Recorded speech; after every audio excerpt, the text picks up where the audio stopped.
छप गेलौ शादी के तोर काडावा के सोना, हम के करा लेके भागवई गे। छप गेलै शादी के तोर काडावा के सोना, हम के करा लेके भागवई गे। आखी आया तारा से तू जाई भी सासुरावा, तारा सौ हमारो नया नमागे। आखी आया तारा से तू जाई भी सासुरावा, तारा सौ हमारो नया नमागे। शेखुपुर शेखपुराया नवादा होते जईमी, राजगीर में करमी सदिया गे।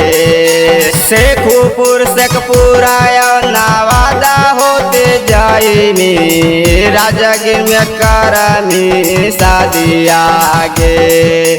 आखी आया तारा से तू जाई में सासुरावा, तारा सौ हमारो नया नमागे। आखी आया तारा से तू जाई में सासुरावा, तारा सौ हमारो नया नमागे।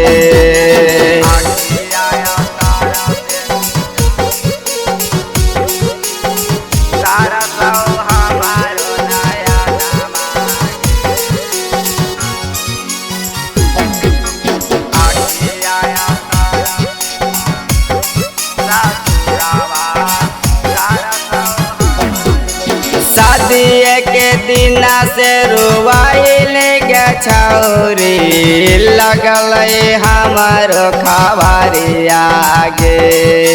शादी के दिन से रुआइल गे छौरी, लगल हमारो खबरिया गे।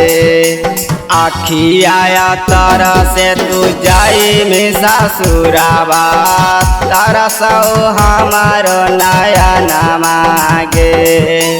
आखी आया तारा से तू जाई में सासुरावा, तारा सौ हमारो नया नमागे। पूरी आया बाजुत पूरा गेलिए जवहा में, तोरो लेके घूमलियोगे। खुरी आया बाजुत पूरा गेलिए जवहा में, तोरो लेके घूमलियोगे। आखी आया तारा से तू जाई में सासुरावा, तारा सौ हमारो नया नमागे।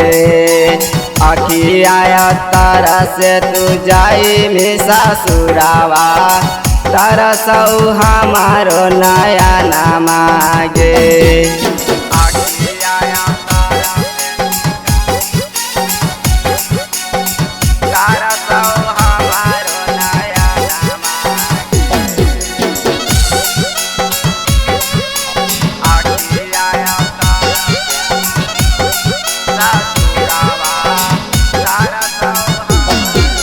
शुभम के संग भेजाइल खबरिया, लगल हमारा फिक्रिया गे।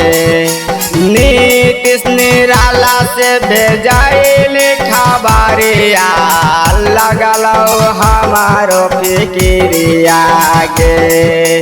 आखी आया तारा से तू जाई में सासुरावा, तारा सौ हमारा नया नमागे।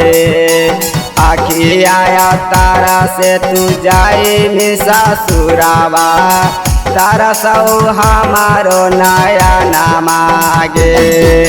सौरभ मजनुआ से करहन प्यारे, छोरी गेली ससुरारिया गे। सौरभ मजनुआ से करहन प्यारे, छोरी चली ससुरारिया गे।